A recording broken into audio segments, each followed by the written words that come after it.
They attacked humans' outpost. Earth responded by devastating their world. Part 1.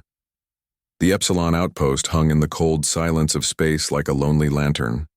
It clung to the surface of Epsilon 7, a frozen moon orbiting a giant red gas planet in the Proxima Centauri system. The station was small, just 3 domes linked by pressurized tunnels, solar panels spread like wings, and a single communications tower that blinked softly into the void. Inside, 37 people lived and worked, scientists studying alien geology, engineers maintaining life support, and a handful of security officers trained more for emergencies than combat.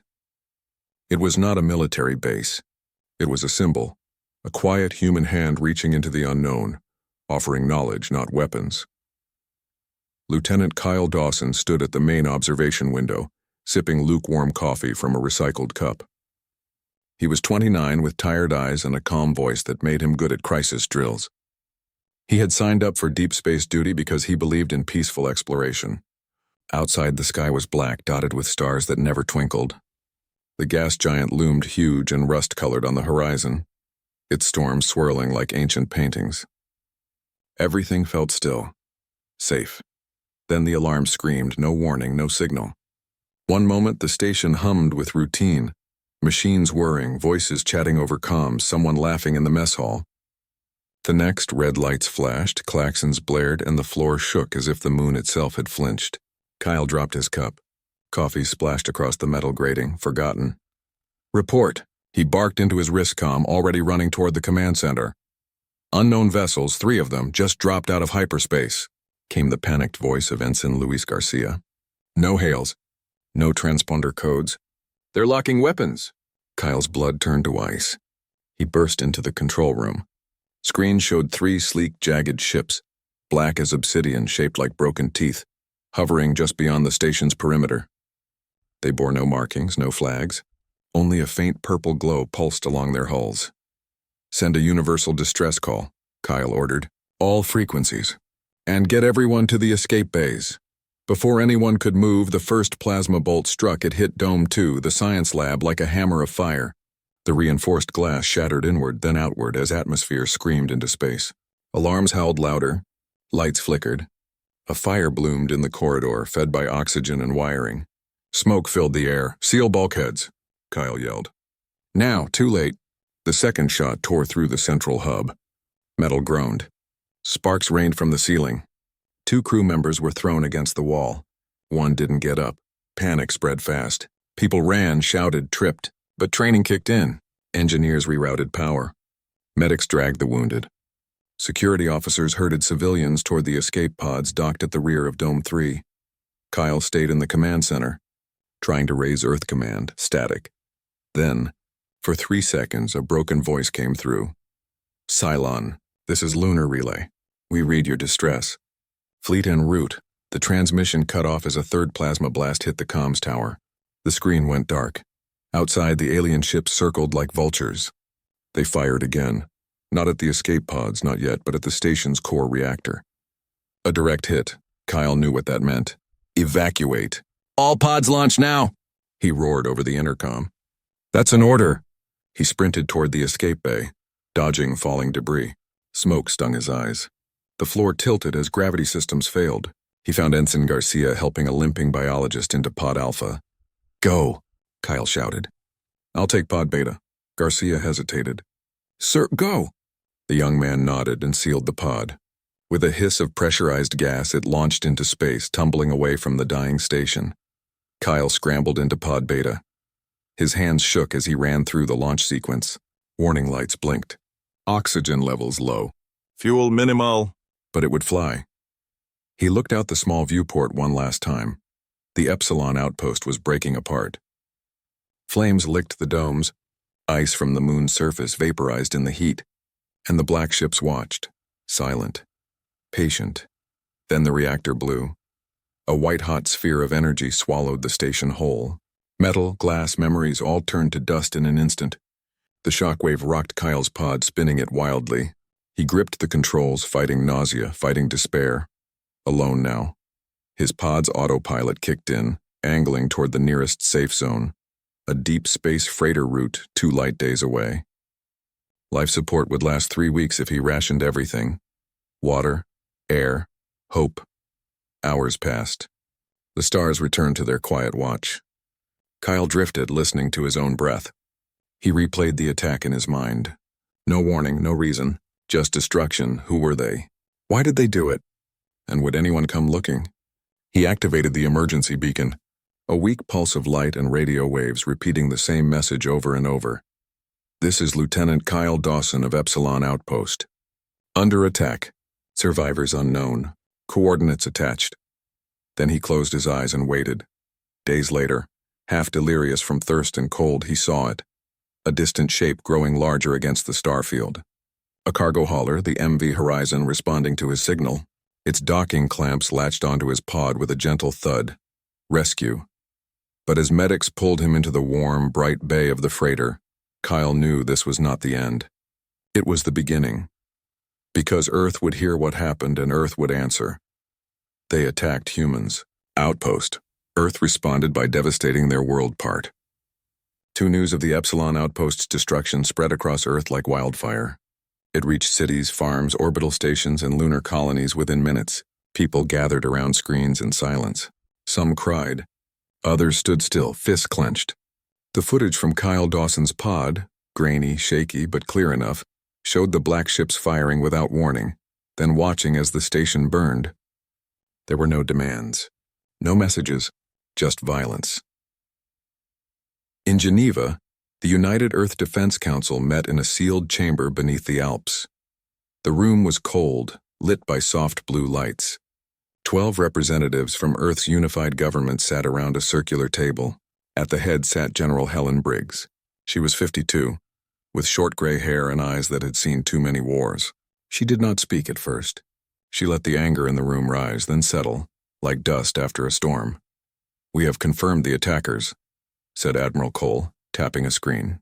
"Their ships match old sensor logs from deep-range probes near Zeta Reticuli. They call themselves the Cathar, a warrior species, expansionist. They've wiped out 3 pre-space civilizations in the last century. We tried contact 10 years ago. They jammed our signals and destroyed our probe." A woman from the Pacific Alliance leaned forward. "So they see us as weak. Or as prey," Briggs finally spoke. Her voice was low but sharp. "They attacked a peaceful outpost. Killed 36 people. Left 1 survivor as a message. That wasn't just aggression. It was a test." She paused.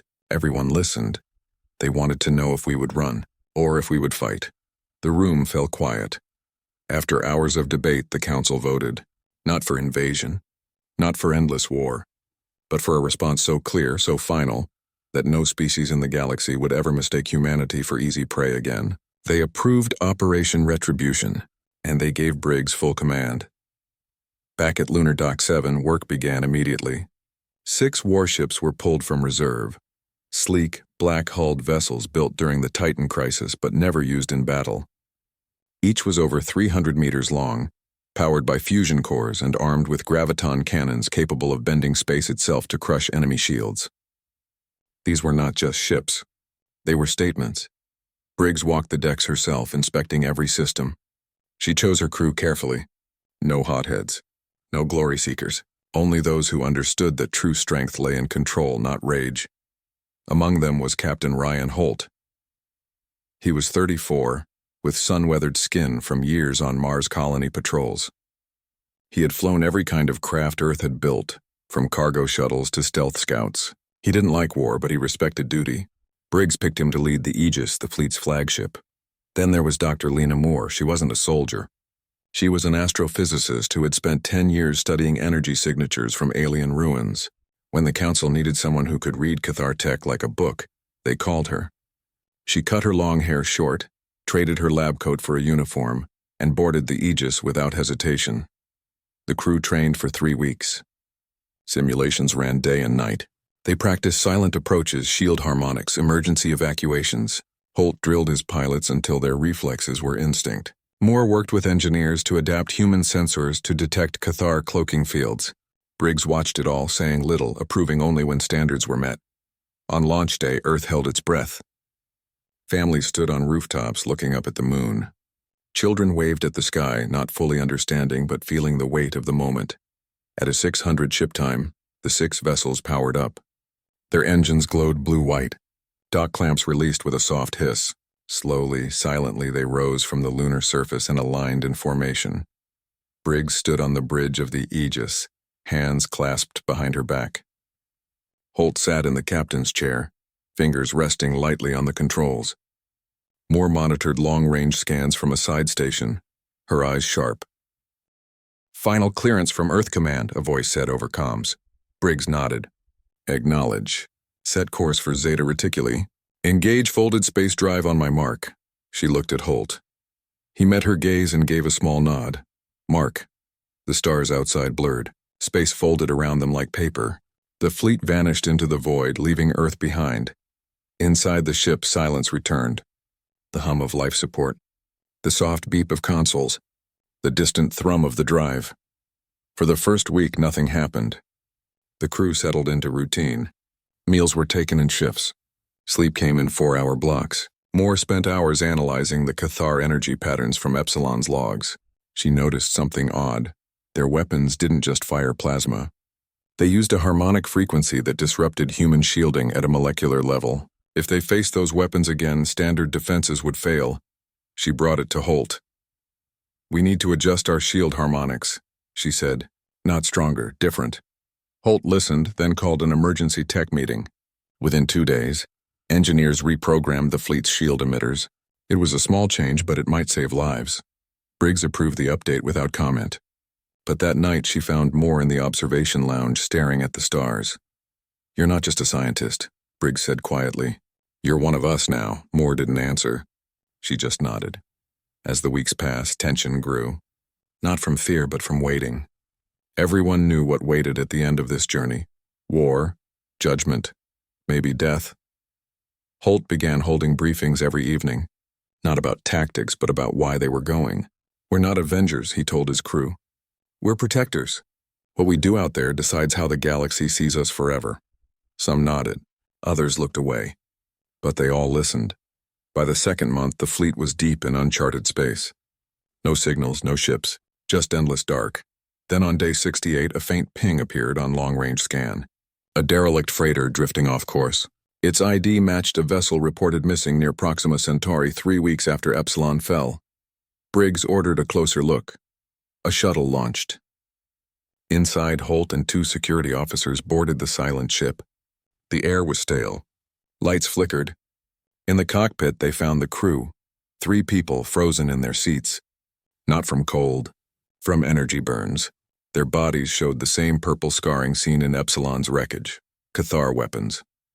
They had hunted this ship down just for being human. Holt closed the pilot's eyes gently. "Log it," he said. "Then scuttle the vessel. No one should see this." Back on the Aegis, the mood changed. The mission was no longer abstract. It was personal. Briggs called a fleet-wide address that night. Her face appeared on every screen. "We knew they were cruel," she said. "Now we know they are hunters. They don't just fight enemies. They erase them. But we are not prey. We are Earth's answer, and we will make sure they never forget our name." The crew stood a little straighter after that. As the fleet neared Zeta Reticuli, Moore detected strange energy echoes, like ripples from a stone dropped in water. "They're testing space," she realized. Setting up early warning buoys, Briggs ordered full stealth mode. The ships dimmed their emissions, coasted on inertia, and moved like ghosts. They were close now, very close. Earth's wrath was almost ready to speak. They attacked humans. Outpost, Earth responded by devastating their world Part 3. The fleet emerged from folded space at the edge of the Zeta Reticuli system, far beyond the orbit of the outermost ice giant. Stars here burned with a colder light. Space felt heavier, as if the Cathar had claimed it long ago. Dr. Lena Moore watched her screens closely. Tiny energy signatures blinked in the distance. Orbital buoys, just as she predicted. Each one pulsed with a low-frequency hum, scanning for heat, radiation, anything unnatural. "Stealth mode holding," she whispered. "They haven't seen us." On the bridge of the Aegis, Captain Ryan Holt sat perfectly still. His hands rested on the armrests of his chair. His eyes never left the main display. It showed a star map with one bright blue dot, Cathar Prime, and dozens of red markers circling it like wolves. Warships, dreadnoughts, orbital cannons. The planet was wrapped in steel. General Helen Briggs stood behind him, arms crossed. She had not slept in 36 hours. Her face was calm, but her mind raced. They had come this far without being spotted. Now came the hard part. "Begin Phase 1, she said. Across the fleet, crews moved with quiet urgency. No alarms, no chatter, just soft clicks and hushed commands. Small drone craft launched from each ship. Silent, unpowered gliders coated in radar-absorbing material. Their mission was simple. Find the Cathar communication relays and disable them. Cut the planet off from its own defenses. Moore tracked the drones on her console. One by one, they reached their targets. Satellites shaped like spindles covered in antennae. Tiny charges planted by the drones detonated with no flash, no sound, just a quick electromagnetic pulse that fried circuits and severed links. The Cathar network began to go dark. For 3 days, the fleet crept closer, disabling relay after relay. The Cathar noticed nothing. Their system was vast, their confidence absolute. They never imagined an enemy could move so quietly in their own backyard. Then on the 4th day, everything changed. A civilian freighter, human, old, and off course, stumbled into the system. It was the MV Horizon, the same ship that had rescued Kyle Dawson months earlier. Its captain, unaware of the war fleet hiding nearby, sent a standard distress call. "Engine failure. Requesting aid or safe passage." The message went out on open channels. On the Aegis, alarms blared. Not ship alarms, but tactical alerts. Holt shot to his feet. "Shut that signal down, now!" But it was too late. Deep in Cathar space, a patrol cruiser picked up the transmission. Within minutes, it changed course. It accelerated toward the freighter with brutal speed. Moore's voice was tight. "They're locking weapons." Briggs watched the feed from a long-range probe. The Cathar ship fired without warning. A single plasma bolt turned the horizon into a cloud of vapor and twisted metal. No survivors, no mercy. Just another human life erased. Silence filled the bridge. Holt's jaw clenched. His knuckles turned white. He had known this mission would be hard.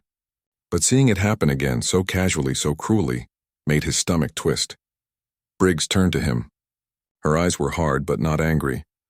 Resolved. "They just proved why we're here," she said. She walked to the center of the bridge and activated fleet-wide comms. Her voice carried to every ship, every crew member. "The Cathar do not see us as people. They see us as noise to be silenced. They killed our scientists. They killed our rescuers.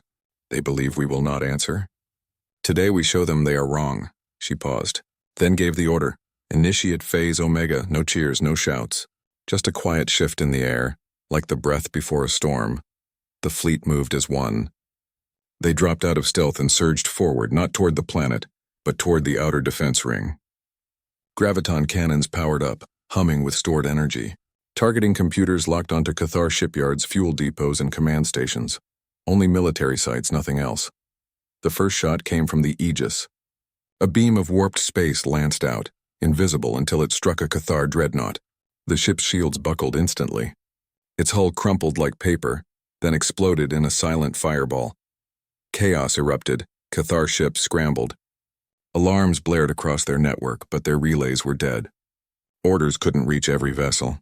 Some fired blindly, others collided in panic. Earth's fleet stayed precise, cool, relentless.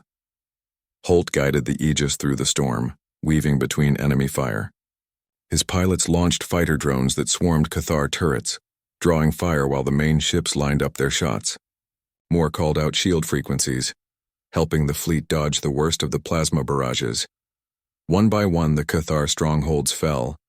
An orbital shipyard shattered under 3 graviton strikes. A command hub went dark after a kinetic rod punched through its core. Fuel stations detonated in chain reactions, lighting up the void like dying stars. But the fleet never fired on cities, never targeted civilian transports, never strayed from the plan. From the bridge, Holt watched a Cathar cruiser break formation and flee toward the planet. He could have chased it, destroyed it easily, but he let it go. "Let them run," he said. "Let them tell their leaders what happened." Hours passed. The outer defenses were gone. Only Cathar Prime remained, wrapped in its last layer of orbital guns and fighter patrols. Briggs studied the planet on her screen. Clouds swirled over continents of red rock and black oceans. Cities glowed with artificial light, military zones bright, civilian areas dimmer. She pointed to a cluster of towers near the equator. "That's their high command," she said. Phase Omega continues. "But no more ships. Now we speak to the world itself." More understood. "The magnetosphere pulse?" Briggs nodded. "We don't invade. We disable. They chose war. We take away their ability to wage it." The fleet repositioned into a wide ring around the planet. Engines idled. Weapons charged. Below, the Cathar saw the ships. They saw the wreckage of their fleet. They knew what was coming. And for the first time, they were afraid. They attacked humans' outpost. Earth responded by devastating their world part. 4 of the 6 Earth warships hung in perfect formation around Cathar Prime, silent and dark against the starfield. Below them, the planet spun slowly, its surface marked by glowing cities, vast deserts, and storm-racked seas. From orbit, it looked peaceful. But the crew of the Aegis knew better. This world had sent killers to burn a peaceful station. It had erased ships without asking questions. Now it would learn the cost of that cruelty. General Helen Briggs stood at the center of the bridge, her eyes fixed on the main display. The screen showed energy readings from the planet's magnetosphere, a thin, invisible shield created by the world's molten core. It protected Cathar Prime from solar radiation and, more importantly, powered every piece of advanced technology on the surface. Without it, their weapons, ships, and command centers would go dark. "Graviton emitters charged," reported an officer. Briggs nodded. "Begin the pulse sequence." Across the fleet, massive coils deep inside each ship began to spin. They twisted space itself, building a focused ripple of gravitational energy. It was not a weapon meant to kill. It was a key to turn off a world's power without touching its people. Captain Ryan Holt watched from his chair, hands resting lightly on the controls. He felt the ship vibrate as the emitters reached full charge. On his screen, a countdown ticked down from 10-9-8-7. Dr. Lena Moore stood at her station, monitoring Cathar energy patterns. She saw their orbital defenses flicker, confused, weakened by the earlier battle. They were trying to regroup, but it was too late. 6-5-4. The Cathar must have sensed something coming. Their remaining ships scrambled, firing wildly into space. Plasma bolts streaked past the Aegis, harmless in the vastness. 3, 2, 1. Briggs gave the final order. Fire. 6 beams of warped space shot from the fleet, not as light or fire, but as invisible waves. They struck the planet's magnetic field at precise points. For a moment, nothing happened. Then the entire magnetosphere shuddered. Lights across Cathar Prime blinked out. Not just city lights. Not just street lamps, everything. Military bases, shipyards, communication towers, power grids, all plunged into darkness. The planet's surface went from a web of glowing lines to near total blackness in under 10 seconds. Only the faint glow of fires and emergency flares remained. On the bridge of the Aegis, silence fell. "It worked," Moore said softly. Holt exhaled. He had expected explosions, screams, chaos. Instead, there was only quiet. A world stripped of its war machine, but not its life. Briggs turned to her comms officer. "Send the message. All frequencies. In their language and ours." The officer tapped a few keys. A single transmission pulsed from every Earthship, aimed straight at the heart of the dead planet. "This is General Helen Briggs of Earth. You attacked our people without cause. You showed no mercy. We have not come to conquer.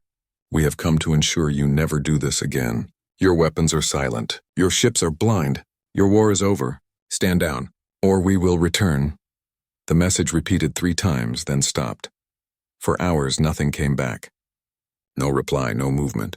The Cathar fleet, what was left of it, drifted in confusion. Some ships powered down completely.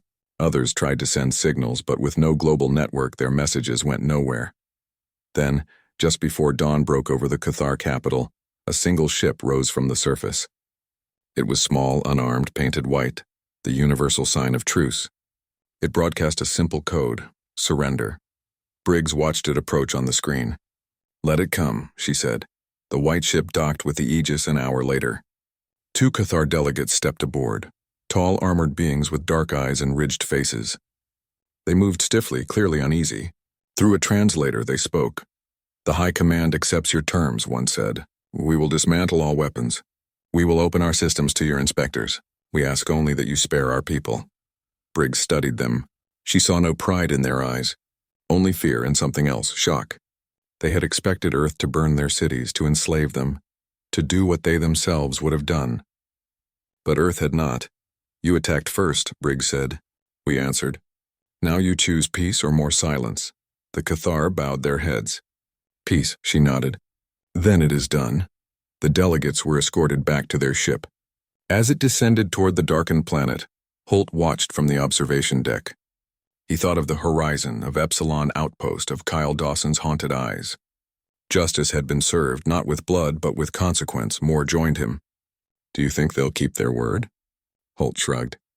Maybe, maybe not. But now they know we're watching. And we're not afraid. Back on the bridge, Briggs ordered the fleet to hold position for one more day, just to be sure. During that time, Earthships scanned the planet carefully. They confirmed that weapons factories were shut down. Warships were grounded. No new signals were sent into deep space. The Cathar were truly broken, not by invasion, but by the sudden, total loss of their power to hurt others. On the second morning, Briggs gave the order to withdraw. The fleet turned as one, engines glowing softly. They left Cathar Prime behind, dark and quiet, its people staring up at the sky in stunned silence. As they entered folded space, heading home, Holt sat alone in the mess hall. He held a cup of coffee, real coffee, not the recycled kind, and stared out the window. He thought about what they had done. They had not killed millions. They had not taken land. They had simply shown the Cathar that humanity was not weak. That kindness did not mean foolishness. That peace must be protected, sometimes with terrible strength. Somewhere in the galaxy, other species were watching, listening, learning, and Earth had just taught them a lesson they would never forget. They attacked humans. Outpost. Earth responded by devastating their world. Part 5. Kyle. Dawson sat by the window of his hospital room in Denver, watching snow fall softly over the city. It was early morning and the world outside was quiet, wrapped in white. His leg was still healing from frostbite, his lungs still weak from weeks in a failing life support pod, but he was alive. That was enough. On the small screen beside his bed, news channels played the same footage over and over. Earth's warships returning from Zeta Reticuli, docking at Lunar Station 7, crews stepping onto the deck to quiet applause. No parades. No speeches. Just homecoming. He had expected rage. He had braced for stories of cities burning, of revenge carved into alien stone. Instead, the report spoke of restraint, of power used only to stop war, not to start a new one. The Cathar had surrendered. Their weapons were being dismantled. Earth had sent inspectors, not soldiers. Kyle blinked back tears. They had answered the attack not with hate, but with something harder, clarity. On the moon, General Helen Briggs stood in the observation lounge of Lunar Command, looking down at Earth. Blue oceans, green continents, white clouds. Home. She had not slept since the fleet returned. Not from exhaustion, but from the weight of what they had done and what it meant. Delegates from every nation wanted to speak with her. Some praised her. Others warned that Earth had shown too much strength, that fear would now follow humanity across the stars. She listened to all of them, but said little. Captain Ryan Holt walked through the quiet corridors of the Aegis, now powered down and tethered to the dock. Engineers were already removing battle logs, cleaning scorch marks from the hull, preparing the ship for long-term storage. He stopped at the memorial wall near the mess hall.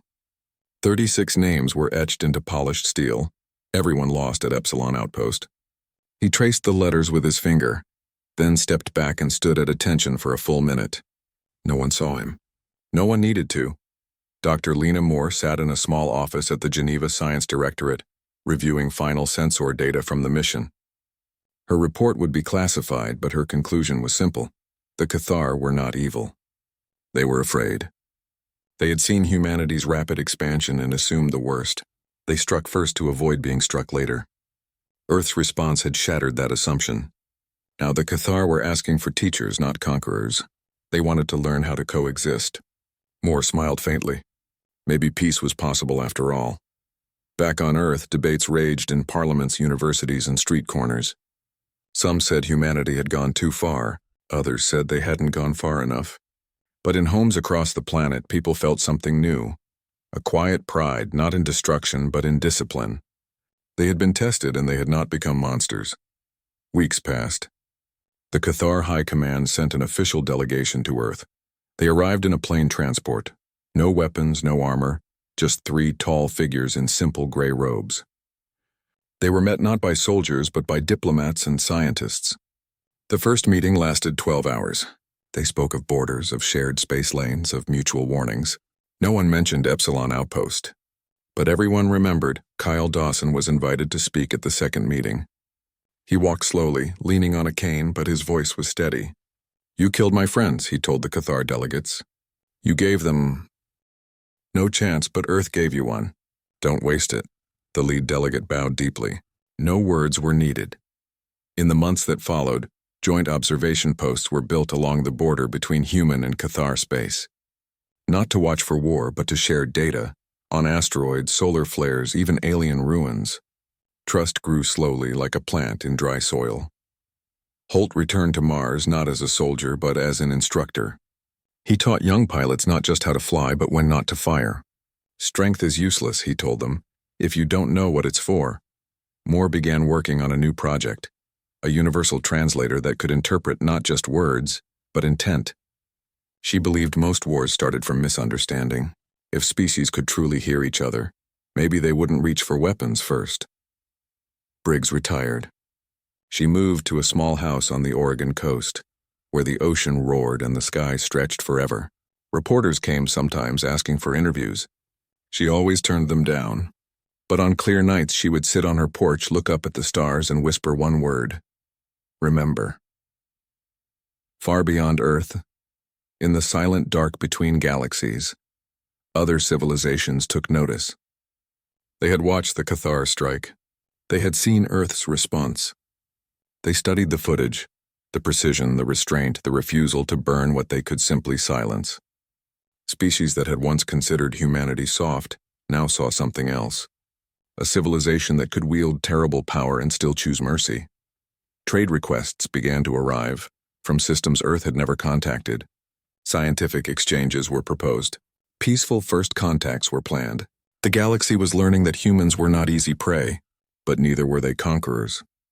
They were something rarer, protectors who knew the cost of peace. One evening, Kyle Dawson stood on a hill outside Denver, looking up at the night sky. The stars seemed brighter now, closer.